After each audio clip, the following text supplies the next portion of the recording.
फिल्मी किस्से बाय राकेश में आज आपको राजेश खन्ना के उस ऑडिशन की बात बताएंगे जिसे पास करके उन्हें फिल्मों में काम मिला। जैसा कि आपको पहले एक एपिसोड में बताया था कि राजेश खन्ना के हाथ से गीता बाली की फिल्म निकल गई थी, हालांकि वो फिल्म बनी नहीं थी। जिसने वो एपिसोड नहीं देखा आई बटन में क्लिक करके देख सकता है। उस एपिसोड में बताया था कि राजेश खन्ना यानी Jatin Khanna theatre director B.S. Thapa के प्ले में लीड रोल कर रहे थे। जब इस प्ले की रिहर्सल्स शुरू होनी थी तो B.S. थापा ने जतिन को मुलाकात के लिए चर्च गेट के पास गेलॉर्ड रेस्टोरेंट में बुलाया था। उन दिनों फिल्म इंडस्ट्री के लोगों में ये जगह बहुत फेमस थी। जब जतिन B.S. थापा से मिलने गेलॉर्ड रेस्टोरेंट पहुंचे तो उन्होंने वहां एक बहुत ही खूबसूरत लड़की को देखा जो बाहर खड़ी थी।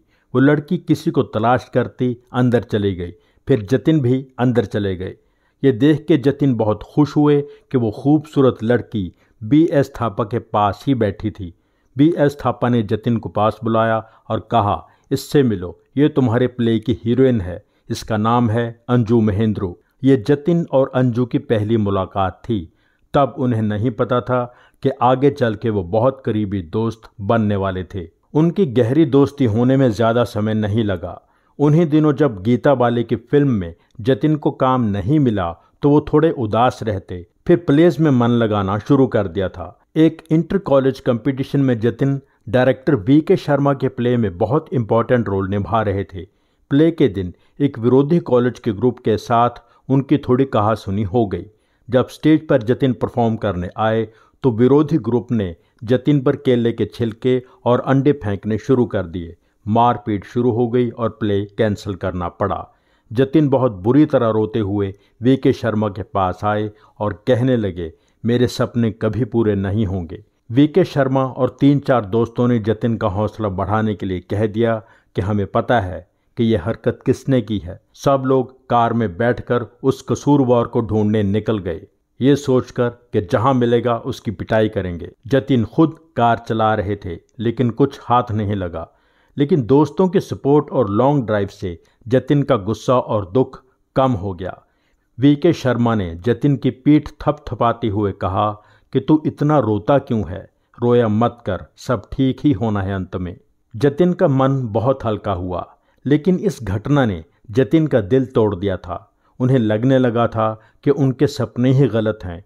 वो एक ऐसे रास्ते पर जा रहे हैं जो उन्हें किसी भी मंजिल पर नहीं पहुंचा सकता। उन्हें नहीं मालूम था कि कुदरत ने कोई और ही खेल रचाया था। फिल्म इंडस्ट्री के कुछ बड़े फिल्म मेकर्स ने मिलकर यूनाइटेड प्रोड्यूसर्स गिल्ड बनाई, मतलब एक संगठन। इस ग्रुप में GPCP थे, शक्ति सामंत थे, B.R. चोपड़ा थे, नासिर हुसैन थे, चेतन आनंद थे और भी कई बड़े फिल्म मेकर्स थे।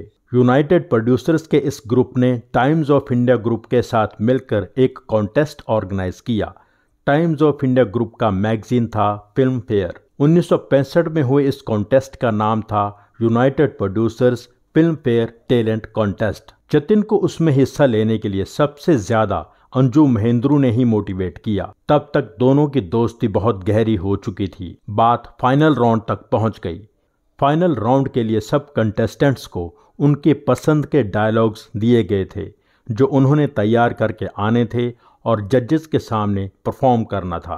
जतिन को जो डायलॉग्स मिले थे उनके मुताबिक बेटे ने अपनी माँ से कहना था कि मैं एक डांसर से प्यार करने लगा हूँ और उससे शादी करना चाहता हूँ। आधी रात तक जतिन ने कोशिश की पर जतिन से वो डायलॉग्स तैयार नहीं हो पाए। अगला दिन आ गया, फाइनल राउंड। जतिन की बारी भी आ गई। एक बड़े हॉल में जतिन को बुलाया गया। सामने बड़े फिल्म मेकर्स बैठे थे। उन्होंने कहा, तुम्हें डायलॉग्स दिए थे याद करने के लिए, याद किए? जतिन को ऐसा लग रहा था जैसे अभी उनमें से कोई गोली चला देगा। जतिन ने कहा, मुझे डायलॉग्स पता हैं, लेकिन मुझे ये नहीं बताया गया कि ये डायलॉग्स बोलने वाले लड़के का कैरेक्टर क्या है। क्या वो फिल्म का हीरो है जो अपनी माँ को बता रहा है कि मैं डांसर से शादी करना चाहता हूँ? मुझे ये नहीं बताया गया कि वो लड़का अमीर है या गरीब है, नेगेटिव कैरेक्टर है या पॉजिटिव कैरेक्टर है, या कोई मिडिल क्लास का परिवार है। जतिन की बात सुनकर सब जजेस शॉक्ड रह गए। B.R. चोपड़ा को लगा ये लड़का ओवर स्मार्ट बनने की कोशिश कर रहा है। B.R. चोपड़ा ने जतिन से कहा, तुम स्टेज से हो, अपनी कैरेक्टराइजेशन खुद करके डायलॉग्स सुनाओ। जतिन ने कहा, यह ऐसा डायलॉग नहीं है जो स्टेज एक्टर के मुंह से निकले। B.R. चोपड़ा ने कहा, ठीक है, तुम अपना डायलॉग चुनो और सुनाओ। जतिन नर्वस हो गए और अपने प्लेयर्स के डायलॉग्स याद करने लगे कि कौन सा डायलॉग सुनाऊं। थोड़ी देर की खामोशी रही, फिर जतिन को एक डायलॉग याद आ गया और जतिन ने सुनाना शुरू किया। बिल्कुल, मैं एक कलाकार हूँ, यही बनने का मैं संघर्ष कर रहा हूँ। हाँ, ये भयानक कमर तोड़ संघर्ष है जो मुझे करना है। मेरा चेहरा उतना ही भद्दा है जितने मेरे सपने सुंदर। जतिन ने यह पूरा डायलॉग सुनाया जो काफ़ी लंबा था। जतिन का ये डायलॉग उसके दिल से निकली आवाज़ की तरह था, इतना असरदार कि जजेस के दिल में घुस गया। जे ओम प्रकाश ने बताया था कि सबसे पहले मैं था जिसने कहा था इस लड़के को चुन लेते हैं, और जजेस ने जतिन को चुन लिया। पिछले कई सालों की मेहनत का फल जतिन को मिल ही गया था। राजेश खन्ना के सफ़र से जुड़े कई एपिसोड्स आपको इस चैनल पर दिखते रहेंगे। ये सारी इन्फॉर्मेशन यासिर उस्मान की बुक से ली गई है।